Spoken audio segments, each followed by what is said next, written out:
नमस्कार। आज हम अपने आसपास की दुनिया को जरा गौर से देखने वाले हैं। ये हवा, पानी, हमारा फोन, ये सब चीजें जिन्हें विज्ञान की भाषा में पदार्थ या मैटर कहते हैं, आखिर हैं क्या? हाँ, ये बनती कैसे हैं और इनका बर्ताव मतलब व्यवहार इतना अलग-अलग क्यों होता है? बिल्कुल। आज हम इसी पदार्थ की पहेली को सुलझाने की कोशिश करेंगे। हाँ, और हमारे पास इसके लिए विज्ञान की एक किताब का अध्याय है जो इसकी बिल्कुल बुनियादी बातों पर रोशनी डालता है। हमारा इरादा है कि इसकी हर छोटी बड़ी बात को खंगालें, समझें कि पदार्थ की बनावट, उसके कणों का खेल, ये सब कैसे काम करता है। बढ़िया। तो फिर शुरू करते हैं एकदम मूल सवाल से। वैज्ञानिक नजरिए से पदार्थ कहते किसे हैं? क्या है इसकी परिभाषा? देखिए, सीधी सी बात है, कोई भी चीज जो जगह घेरती है, मतलब जिसका कुछ आयतन या वॉल्यूम हो और जिसमें वजन हो या ठीक से कहें तो द्रव्यमान, मास हो, वो पदार्थ है। अच्छा। पत्थर, पानी, हवा, यहाँ तक कि आप सोचिए एक छोटा सा धूल का कण भी, उसमें भी वजन है, वो भी जगह घेरता है। क्या पुराने जमाने में भी लोग इसे ऐसे ही समझते थे? मैंने सुना है भारत और यूनान के दार्शनिकों ने भी इस पे काफी सोचा था। हाँ हाँ, बिल्कुल। ये जानना बड़ा दिलचस्प है। प्राचीन भारतीय दार्शनिकों ने पंचतत्व की बात की थी, वायु, पृथ्वी, अग्नि, आकाश, जल। पंचतत्व। हाँ। हाँ। उनका मानना था कि हर चीज, चाहे वो जिंदा हो या बेजान, इन्हीं 5 चीजों से बनी है। यूनानियों के विचार भी कुछ ऐसे ही थे, मिलते जुलते। ये दुनिया को समझने की मतलब शुरुआती कोशिशें थी। तो आज का नजरिया क्या है? आज वैज्ञानिक कैसे बांटते हैं पदार्थ को? आज हम पदार्थ को 2 मुख्य आधारों पर देखते हैं। एक तो उसके बाहरी गुण, जिन्हें हम भौतिक गुण, फिजिकल प्रॉपर्टीज कहते हैं, जैसे वो कैसा दिखता है, ठोस है या तरल वगैरह। और दूसरा है उसकी अंदरूनी बनावट, यानी उसकी रासायनिक प्रकृति, केमिकल नेचर, कि वो किन चीजों से मिलकर बना है, कैसे प्रतिक्रिया करता है। इस अध्याय में हम पहले वाले पर, यानी भौतिक गुणों पर ही ध्यान देंगे। रासायनिक पहलू बाद में आते हैं। ठीक है। तो पदार्थ की भौतिक प्रकृति, मतलब ये बना कैसे है? इस पर भी शायद पुराने समय में दो मत थे कि ये लकड़ी के गट्ठे जैसा लगातार है या फिर रेत की तरह छोटे छोटे कणों से। बिल्कुल, ये 2 मुख्य सोच थीं। एक मानता था कि पदार्थ सतत, कॉन्टिन्यूअस है, मतलब उसमें कोई खाली जगह नहीं है, सब एकसार है। दूसरा मानता था कि नहीं, पदार्थ कणों से बना है, जैसे रेत के दाने होते हैं। और इसको परखने का कोई तरीका? अध्याय में शायद एक प्रयोग का जिक्र है, पानी में नमक या चीनी घोलने वाला। हाँ, एक्टिविटी 1.1 बहुत आसान सा प्रयोग है। आप पानी लीजिए, उसमें 1 चम्मच नमक या चीनी घोल दीजिए। हाँ, घोल दिया। वो तो गायब हो जाती है। बिल्कुल। और क्या पानी का स्तर मतलब लेवल बढ़ता है? नहीं, ज्यादा तो नहीं बढ़ता, लगभग उतना ही रहता है। तो वो नमक या चीनी गई कहाँ? वो इसीलिए गायब हो गई क्योंकि पानी के जो कण हैं, उनके बीच में खाली जगह हैं। नमक या चीनी के कण उन खाली जगहों में जाकर बैठ गए। अच्छा, कणों के बीच खाली स्थान होता है। समझ गया। तो पदार्थ कणों से बना है, पर ये कण कितने छोटे होते होंगे? क्या इसका भी अंदाजा लगाया जा सकता है? ओह, ये तो और भी कमाल की बात है। ये कण इतने छोटे होते हैं कि हम कल्पना भी नहीं कर सकते। इसके लिए भी एक एक्टिविटी है, एक्टिविटी 1.2। हाँ। कौन सी?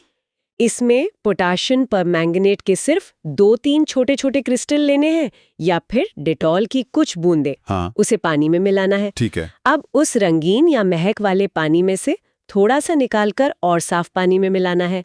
फिर जो नया घोल बना, उसमें से थोड़ा सा निकालकर और साफ पानी में मिलाना है। ऐसा 5-6 बार करना है। मतलब उसे पतला करते जाना है, डाइल्यूट करना है। हाँ, बिल्कुल। अब आप देखेंगे कि इतनी बार पतला करने के बाद भी आखिरी वाले ग्लास में भी पानी में हल्का सा रंग या डिटॉल की हल्की सी महक बाकी रह जाती है। सच में? हाँ। सिर्फ 2-3 क्रिस्टल से? हाँ, सोचिए उन 2-3 क्रिस्टल में कितने लाखों करोड़ों कण रहे होंगे जो इतने सारे पानी में फैल गए और बार बार पानी मिलाने पर भी पूरी तरह खत्म नहीं हुए। बाप रे, मतलब ये कण वाकई बहुत ही ज्यादा छोटे हैं। हमारी कल्पना से भी परे। पदार्थ की दुनिया असल में इन्हीं नन्हे नन्हे कणों की दुनिया है। ठीक है, तो हमने दो बातें समझी। पदार्थ कणों से बना है और ये कण बेहद छोटे हैं। और पहले प्रयोग से ये भी पता चला कि कणों के बीच खाली जगह होती है। क्या इन कणों की और भी कोई खासियतें हैं? मतलब इनके गुण क्या हैं? हाँ, इनके 2 और बहुत महत्वपूर्ण गुण हैं। पहला कि पदार्थ के कण स्थिर नहीं रहते, वे हमेशा हिलते दुलते रहते हैं, मतलब निरंतर गतिशील रहते हैं। हमेशा चलते रहते हैं? हाँ, हमेशा। और दूसरा गुण ये है कि ये कण एक दूसरे को आकर्षित करते हैं। मतलब उनके बीच एक आकर्षण बल, फोर्स ऑफ अट्रैक्शन काम करता है। अच्छा, पहले गति वाली बात करते हैं। कण हमेशा चलते रहते हैं, इसका क्या सबूत है रोजमर्रा की जिंदगी में? बिना जली हुई अगरबत्ती की महक लेने के लिए तो पास जाना पड़ेगा ना। हाँ, बिल्कुल। लेकिन जैसे ही आप उसे जलाते हैं, उसकी खुशबू थोड़ी देर में पूरे कमरे में फैल जाती है, दूर बैठे हुए भी महसूस होती है। हाँ, ऐसा तो होता है। वो कैसे हुआ? वो इसलिए क्योंकि अगरबत्ती के धुएं के जो कण हैं, जिनमें खुशबू है, वो गति करते हुए, चलते हुए हवा के कणों के साथ मिलकर पूरे कमरे में फैल गए। अच्छा, ये तो विसरण हुआ ना, डिफ्यूजन। बिल्कुल सही, ये विसरण का उदाहरण है। एक और उदाहरण लीजिए, पानी का ग्लास लीजिए और उसमें एक बूंद नीली या लाल स्याही डाल दीजिए, बिना हिलाए। हाँ, आप देखेंगे कि स्याही धीरे धीरे अपने आप पूरे पानी में फैल जाती है। शहद डालेंगे तो वो धीरे फैलेगा, स्याही तेजी से फैलेगी, पर फैलेगी जरूर। ये भी कणों की गति के कारण ही है। ठीक है।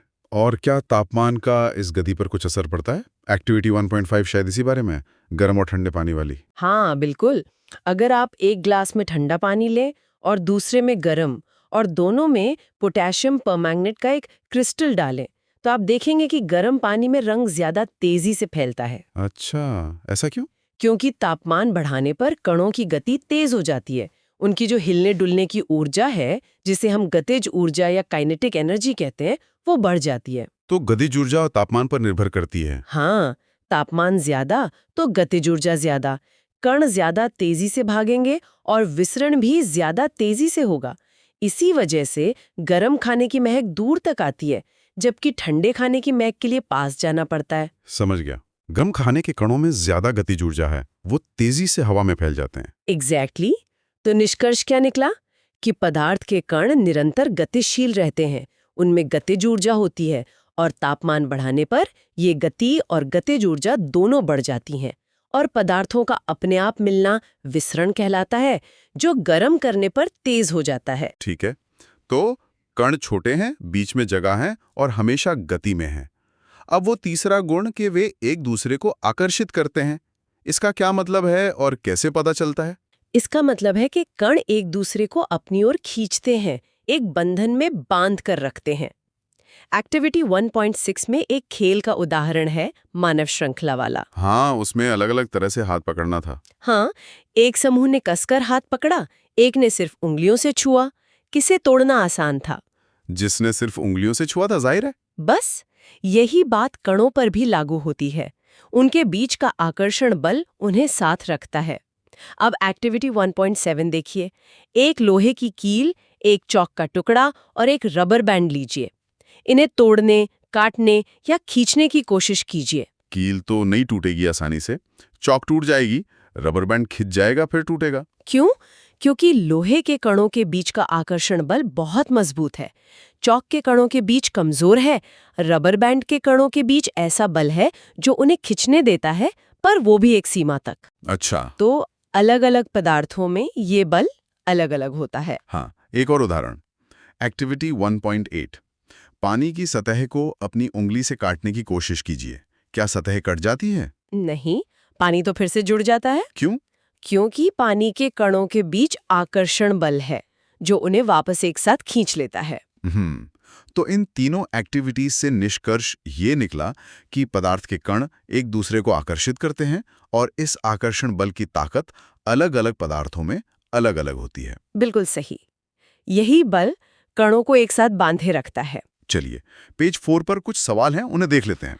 कुछ चीजें दी हैं, कुर्सी, हवा, प्यार, गंध, नफरत, बादाम, विचार, ठंड, नींबू पानी, इत्र की गंध। इनमें से कौन-कौन पदार्थ हैं? ठीक है, कुर्सी जगह घेरती है, द्रव्यमान है तो पदार्थ है। हवा जगह घेरती है, द्रव्यमान है, पदार्थ है। प्यार नहीं, ये भावना है। गंध, हाँ, ये गैस के कण है तो पदार्थ है। नफरत नहीं, भावना है। बादाम, हाँ, ठोस है, पदार्थ है। विचार नहीं। ठंड, ये एहसास है, पदार्थ नहीं। नींबू पानी, हाँ, द्रव है, पदार्थ है। इत्र की गंध, हाँ, ये भी गैस के कण है, पदार्थ है। अच्छा, तो गंध भी पदार्थ है क्योंकि वो कणों से बनी है। ठीक। अगला सवाल, गर्म खाने की गंध दूर तक क्यों आती है, ठंडे की क्यों नहीं? ये तो हमने अभी डिस्कस किया। हाँ, क्योंकि गर्म खाने से निकले गंध के कणों की गतिज ऊर्जा ज्यादा होती है, वो तेजी से विस्तृत होते हैं। और गोताखोर पानी को काट पाता है। ये पदार्थ का कौन सा गुण दिखाता है? ये दो बातें दिखाता है। एक तो पानी के कणों के बीच रिक्त स्थान है जिसमें गोताखोर जा पाता है, और दूसरा कि उनके बीच का आकर्षण बल इतना ज्यादा मजबूत नहीं है कि उसे तोड़ा ना जा सके। बिल्कुल। और आखिरी सवाल, पदार्थ के कणों की मुख्य विशेषताएं क्या हैं? ये तो अब तक की चर्चा का सार है। हाँ, 3 मुख्य विशेषताएं हैं। 1, कणों के बीच रिक्त स्थान होता है। 2, कण निरंतर गतिशील रहते हैं, उनमें गतिज ऊर्जा होती है। और 3, कण एक दूसरे को आकर्षित करते हैं। बहुत बढ़िया। इन्हीं 3 विशेषताओं के आधार पर पदार्थ की अलग-अलग अवस्थाएं बनती हैं, है ना? ठोस, द्रव और गैस। बिल्कुल। कण कितने पास हैं, कितने मजबूती से बंधे हैं और कितनी तेजी से चल रहे हैं, इसी से तय होता है कि पदार्थ ठोस होगा, द्रव होगा या गैस। ये है पदार्थ की 3 मुख्य अवस्थाएं। तो पहले ठोस यानी सॉलिड की बात करते हैं।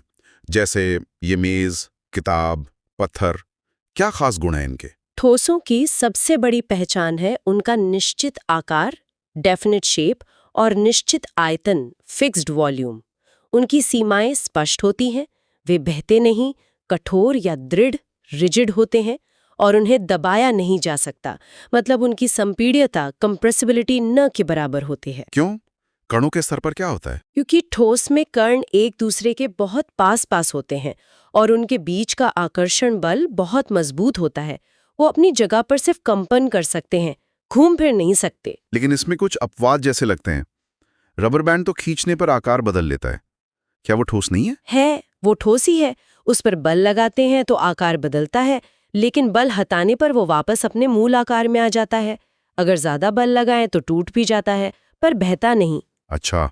और चीनी या नमक, उन्हें जिस बर्तन में डालो उसी का आकार ले लेते हैं। हाँ, पर अगर आप एक अकेले चीनी या नमक के क्रिस्टल को देखें तो उसका आकार तो निश्चित है ना, वो नहीं बदलता। बर्तन का आकार वो इसलिए लेते हैं क्योंकि वो बहुत सारे छोटे छोटे कण हैं। अच्छा। और स्पंज, वो तो आसानी से दब जाता है। स्पंज में छोटे छोटे छेद होते हैं जिनमें हवा भरी रहती है। जब हम उसे दबाते हैं तो वो हवा बाहर निकल जाती है, इसलिए वो दब जाता है। स्पंज का जो ठोस ढांचा है वो नहीं दबता। समझ गया। ये सब भी ठोस ही हैं। अब आते हैं द्रव पर। पानी, तेल, दूध, इनके क्या गुण हैं? द्रवों का आयतन तो निश्चित होता है, मतलब 1 लीटर पानी 1 लीटर ही रहेगा, लेकिन उनका आकार निश्चित नहीं होता। वे जिस बर्तन में रखे जाते हैं उसी का आकार ले लेते हैं। और वे बह सकते हैं, इसीलिए उन्हें ठोस की तरह दृढ़ नहीं बल्कि तरल फ्लूइड कहा जाता है। इनमें संपीड्यता बहुत कम होती है, ठोस से थोड़ी ज्यादा, पर गैसों से बहुत कम। द्रव अवस्था में कण कैसे होते हैं? द्रव में कण ठोस की तुलना में थोड़े दूर होते हैं। उनके बीच आकर्षण बल भी ठोस से कमजोर होता है, इसलिए वो एक दूसरे पर फिसल सकते हैं, बह सकते हैं, लेकिन रहते एक दूसरे के आसपास ही हैं। उनकी गतिज ऊर्जा ठोस से ज्यादा होती है। आपने विसरण की बात की थी। क्या गैसें भी द्रवों में विसरित हो सकती हैं, जैसे ऑक्सीजन पानी में? पानी में विसरित होकर घुल जाती हैं। यही घुली हुई ऑक्सीजन पानी में रहने वाले जानवरों और पौधों के सांस लेने के काम आती है। अच्छा, तभी जलीय जीवन संभव है। बिल्कुल। और क्योंकि द्रव के कण ज्यादा आजादी से घूमते हैं और उनके बीच जगह भी ठोस से ज्यादा होती है, इसलिए द्रवों में विसरण की दर ठोसों की तुलना में ज्यादा होती है। ठीक है। अब तीसरी अवस्था, गैस। हवा या सिलेंडर में भरी गैस, इनके गुण क्या हैं? गैसों का न तो आकार निश्चित होता है, न ही आयतन। वे जिस भी बर्तन में रखी जाएं, उसे पूरी तरह से भर लेती हैं। पूरी तरह से? हाँ, उनके कण बहुत दूर दूर होते हैं। उनके बीच आकर्षण बल लगभग न के बराबर होता है और उनकी गतिज ऊर्जा बहुत ज्यादा होती है। वो बहुत तेजी से बेतरतीब ढंग से रैंडमली हर दिशा में भागते रहते हैं। शायद इसीलिए गैसों को दबाना बहुत आसान होता है। एक्टिविटी 1.11 में सिरिंज वाला प्रयोग इसी के लिए। हाँ, बिल्कुल।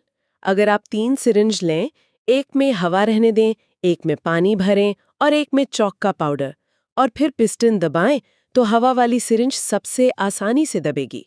ये दिखाता है कि गैसें अत्यधिक संपीड्य, हाईली कंप्रेसिबल होती हैं। और इसी गुण का इस्तेमाल होता है एलपीजी और सीएनजी में? सही कहा। घरों में खाना पकाने वाली एलपीजी, लिक्विफाइड पेट्रोलियम गैस, और गाड़ियों में इस्तेमाल होने वाली सीएनजी, कंप्रेस्ड नेचुरल गैस, इसी का उदाहरण है। ज्यादा संपीड्यता के कारण गैस के बहुत बड़े आयतन को एक छोटे से सिलेंडर में भरकर लाना ले जाना आसान हो जाता है। और खाने की गंध हम तक इतनी तेजी से कैसे पहुंचती है? ये भी गैसों के गुण के कारण है। खाने की महक के गर्म कण हवा, जो खुद गैस है, के कणों के साथ बहुत तेजी से मिल जाते हैं और फैल जाते हैं।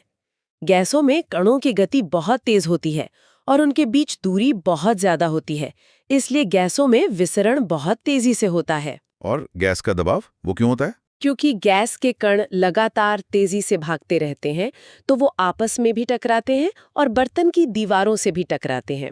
बर्तन की दीवार पर इन कणों की टक्करों के कारण ही गैस का दबाव बनता है। अच्छा, चलिए पेज 7 पर कुछ सवाल हैं। पहला है घनत्व डेंसिटी के बारे में। घनत्व क्या है? और कुछ चीजें दी हैं: हवा, चिमनी का धुआं, शहद, पानी, चौक, रुई, लोहा। इन्हें बढ़ते घनत्व के क्रम में लगाना है। घनत्व होता है द्रव्यमान प्रति इकाई आयतन, मास पर यूनिट वॉल्यूम। मतलब कोई चीज कितनी घनी या भारी है।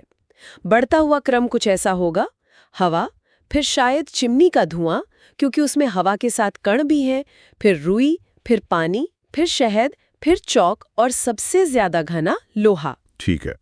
आमतौर पर गैसेस सबसे कम और ठोस सबसे ज्यादा घने होते हैं, पर रुई जैसे अपवाद भी हैं। हाँ, रुई ठोस है पर उसमें हवा फंसी होती है, इसलिए हल्की लगती है। अगला सवाल है तीनों अवस्थाओं के गुणों में अंतर बताने का। दृढ़ता, संपीड्यता, तरलता, गैस का बर्तन भरना, आकार, गतिज ऊर्जा, घनत्व। ठीक है, संक्षेप में आकार और आयतन निश्चित, दृढ़ होते हैं, बहती नहीं, संपीड्यता ना के बराबर, कण पास पास, आकर्षण बल मजबूत, गतिज ऊर्जा सबसे कम, घनत्व ज्यादा। आयतन निश्चित, आकार अनिश्चित, बर्तन जैसा, तरल होते हैं, बह सकते हैं।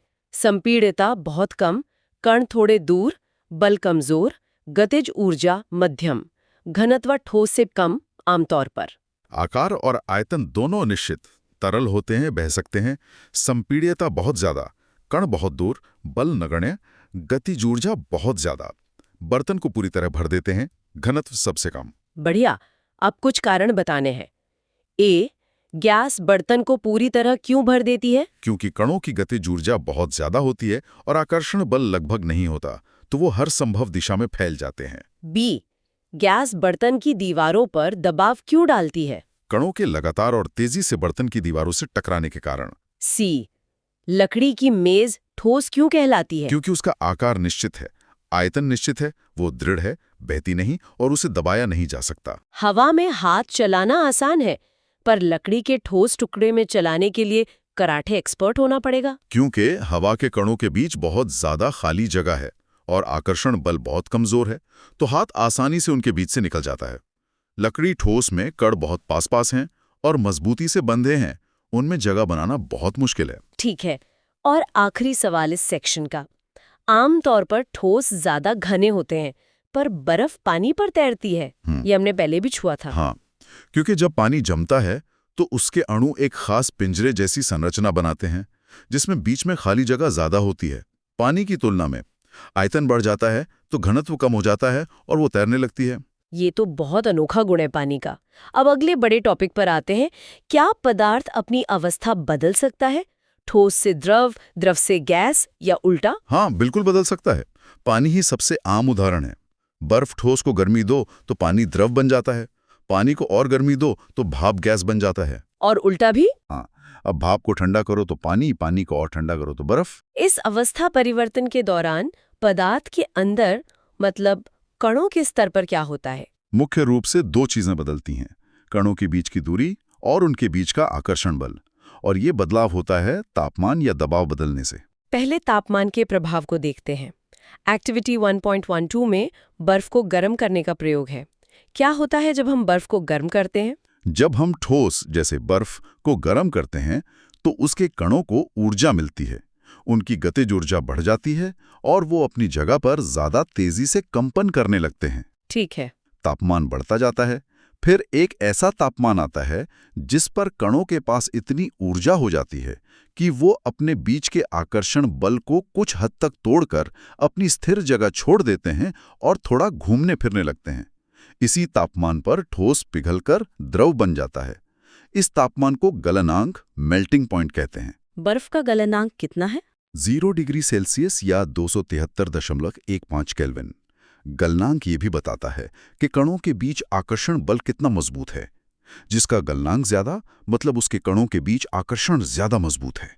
लेकिन एक बात समझ नहीं आई, जब बर्फ पिघल रही होती है तो थर्मामीटर 0 डिग्री सेल्सियस ही दिखाता रहता है। जब तक सारी बर्फ पिघल ना जाए हम तो लगातार गर्मी दे रहे हैं। वो गर्मी कहाँ जा रही है? तापमान क्यों नहीं बढ़ रहा? बहुत अच्छा सवाल है। वो गर्मी तापमान बढ़ाने के काम नहीं आती, बल्कि अवस्था बदलने के काम आती है। वो ऊर्जा बर्फ के कणों के बीच के आकर्षण बल को तोड़ने में खर्च होती है ताकि वो ठोस से द्रव बन सकें। अच्छा, क्योंकि ये गर्मी तापमान में वृद्धि के रूप में दिखाई नहीं देती, ये छुपी हुई रहती है, इसलिए इसे गुप्त ऊष्मा लेटेंट हीट कहते हैं। पिघलने के लिए जो गुप्त ऊष्मा चाहिए उसे संगलन की गुप्त ऊष्मा लेटेंट हीट ऑफ फ्यूजन कहते हैं। तो इसका मतलब 0 डिग्री सेल्सियस के पानी में 0 डिग्री सेल्सियस की बर्फ से ज्यादा ऊर्जा होती है? बिल्कुल, क्योंकि पानी बनने के लिए बर्फ ने संगलन की गुप्त ऊष्मा को सोख लिया है। ठीक है, अब पानी बन गया, उसे और गर्म करें तो? पानी का तापमान बढ़ेगा, कण और तेजी से गति करेंगे। फिर एक और निश्चित तापमान आएगा जिसे क्वथनांक बॉइलिंग पॉइंट कहते हैं। इस तापमान पर कणों को इतनी ज्यादा ऊर्जा मिल जाती है कि वो द्रव के अंदर के आकर्षण बल को पूरी तरह से तोड़कर आजाद हो जाते हैं और गैस, वाष्प या भाप में बदल जाते हैं। पानी का क्वथनांक सामान्य वायुमंडलीय दाब पर 100 डिग्री सेल्सियस या 373 केल्विन। क्वथन या उबलना, बॉइलिंग, एक समष्टि प्रक्रिया है। मतलब इसमें पूरे द्रव के कण ऊर्जा पाकर वाष्प में बदलते हैं, सिर्फ सतह के नहीं। बुलबुले उठते हैं ना? हाँ, तो क्या यहाँ भी गुप्त ऊष्मा का कॉन्सेप्ट है? हाँ, बिल्कुल। उबलते समय भी जब तक सारा पानी भाप न बन जाए, तापमान 100 डिग्री सेल्सियस पर ही रुका लेता है। इस दौरान दी गई ऊर्जा वाष्पीकरण की गुप्त ऊष्मा कहलाती है। इसी वजह से कहते हैं कि उबलते पानी से ज्यादा जलन भाप से होती है। सही, क्योंकि 100 डिग्री सेल्सियस की भाप में 100 डिग्री सेल्सियस के पानी की तुलना में वाष्पीकरण की गुप्त ऊष्मा के बराबर अतिरिक्त ऊर्जा होती है। समझ गया। क्या ऐसा भी होता है कि कोई चीज ठोस से सीधे गैस बन जाए बिना द्रव बने? हाँ, होता है। कुछ पदार्थ ऐसे होते हैं जैसे कपूर या अमोनियम क्लोराइड।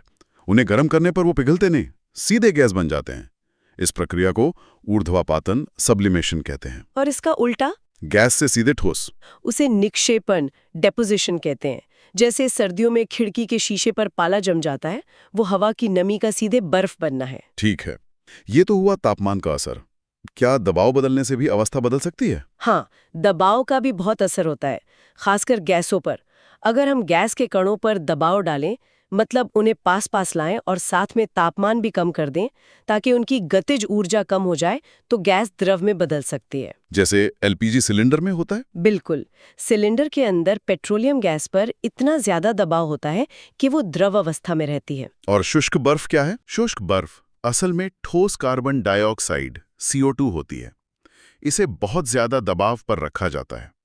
जैसे ही दबाव कम करते हैं, ये बिना पिघले सीधे गैस में बदल जाती है। इसीलिए इसे शुष्क कहते हैं, क्योंकि ये गीला नहीं करती। अच्छा, तो कुल मिलाकर किसी पदार्थ की अवस्था किन दो मुख्य चीजों पर निर्भर करती है? तापमान और दाब पर। इन दोनों को बदलकर हम पदार्थ की अवस्था को नियंत्रित कर सकते हैं। ठीक है। अब एक और जरूरी प्रक्रिया है वाष्पीकरण।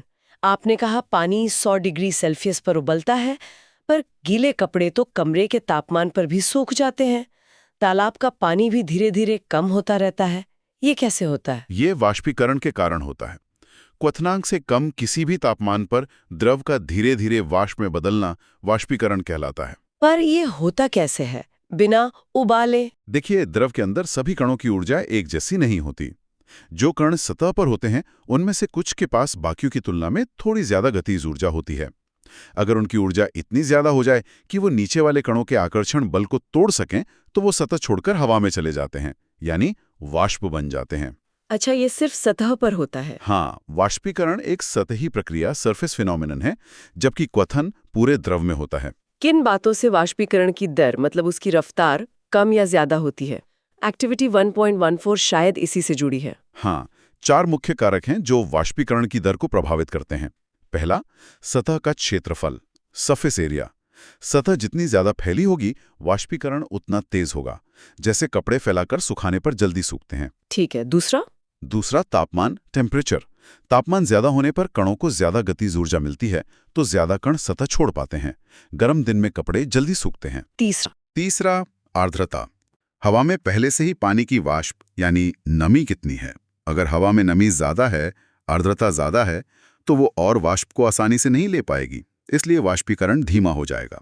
बरसात के दिनों में कपड़े देर से सूखते हैं। और चौथा है वायु की गति। अगर हवा तेज चल रही हो तो वो वाष्प के कणों को सतह के पास से उड़ाकर दूर ले जाती है, जिससे और कणों को वाष्पित होने की जगह मिलती है। तो तेज हवा में वाष्पीकरण तेज होता है। समझ गया। ज्यादा सतह, ज्यादा तापमान, कम नमी और तेज हवा, ये सब वाष्पीकरण को बढ़ाते हैं। बिल्कुल। और एक बहुत आम अनुभव है कि वाष्पीकरण से ठंडक महसूस होती है, जैसे पसीना सूखने पर या कूलर चलने पर। ऐसा क्यों? ये गुप्त ऊष्मा के कारण होता है। वाष्पित होने के लिए यानी द्रव से गैस बनने के लिए कणों को ऊर्जा चाहिए होती है। वही वाष्पीकरण की गुप्त ऊष्मा। हाँ। कण ये ऊर्जा कहाँ से लेते हैं? अपने आसपास से।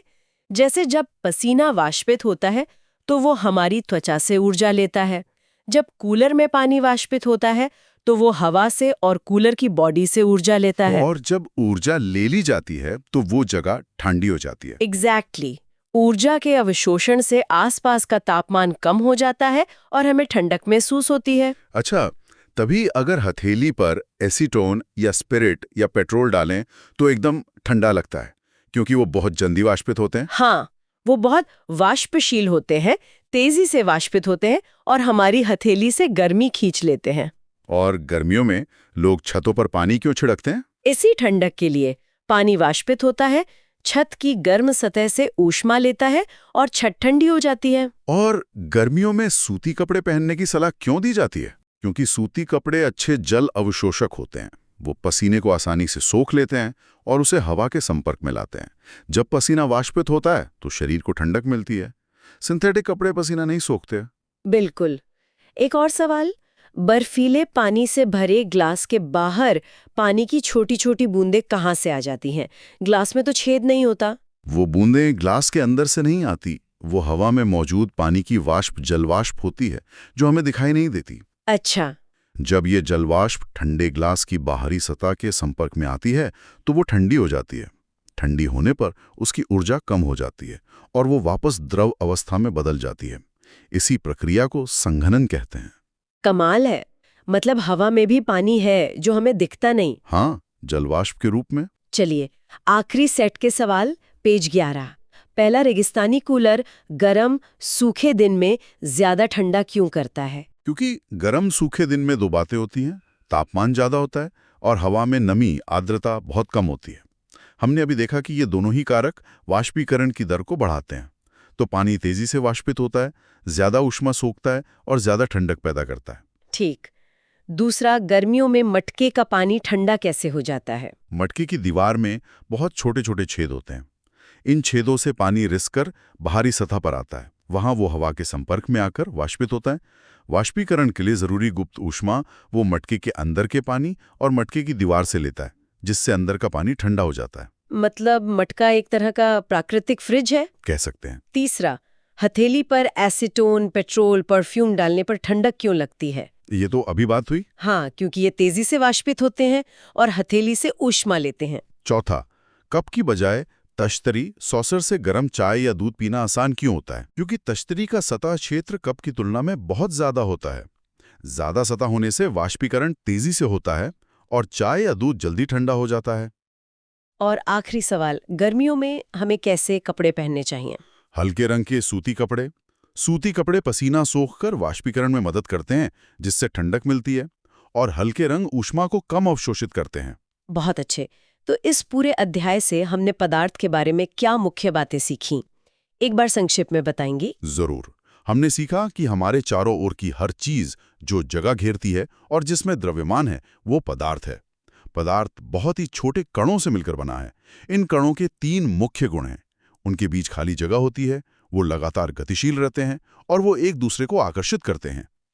इन्हीं गुणों के आधार पर पदार्थ की 3 मुख्य अवस्थाएं होती हैं: ठोस, द्रव और गैस।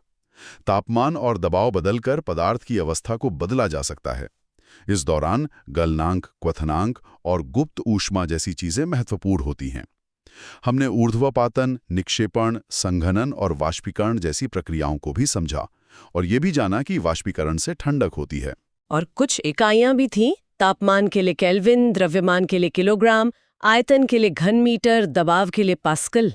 हाँ, ये मानक इकाइयां हैं। तो कुल मिलाकर हमने देखा कि कैसे हमारे चारों ओर का पदार्थ, जो इतने छोटे कणों से बना है, वो तापमान और दबाव जैसी स्थितियों के बदलने पर कितना अलग-अलग व्यवहार करता है। कभी पत्थर जैसा सख्त, कभी पानी जैसा बहने वाला, तो कभी हवा जैसा फैल जाने वाला। और ये सोचना कितना फैसिनेटिंग है कि इन कणों की बस ये 3 साधारण सी लगने वाली विशेषताएं, उनके बीच की दूरी, उनकी गति और उनका आपसी आकर्षण ही इन सभी जटिल व्यवहारों के लिए जिम्मेदार हैं। ये सोचना भी दिलचस्प है कि हमने ठोस, द्रव और गैस की बात की, जिनके गुण काफी स्पष्ट रूप से अलग है। क्या ऐसी भी अवस्थाएं हो सकती हैं जिनके गुण इनके बिल्कुल बीच में हो, या जो इन नियमों से कुछ अलग तरह का व्यवहार करती हो? ये बिल्कुल सोचने वाली बात है। और असल में विज्ञान में पदार्थ की और भी अवस्थाओं का अध्ययन होता है, जैसे प्लाज्मा, जो तारों में पाया जाता है, और बोस-आइंस्टाइन कंडेंसेट, जो बहुत ही कम तापमान पर बनता है। ये हमें याद दिलाता है कि पदार्थ की दुनिया शायद और भी ज्यादा विविध और रहस्यमयी है, जितना हम अभी समझते हैं। ये वाकई एक गहरा विचार है। आज पदार्थ की दुनिया की इस बारीकी से पड़ताल के लिए आपका बहुत बहुत धन्यवाद। मुझे भी इस चर्चा में बहुत मजा आया। धन्यवाद।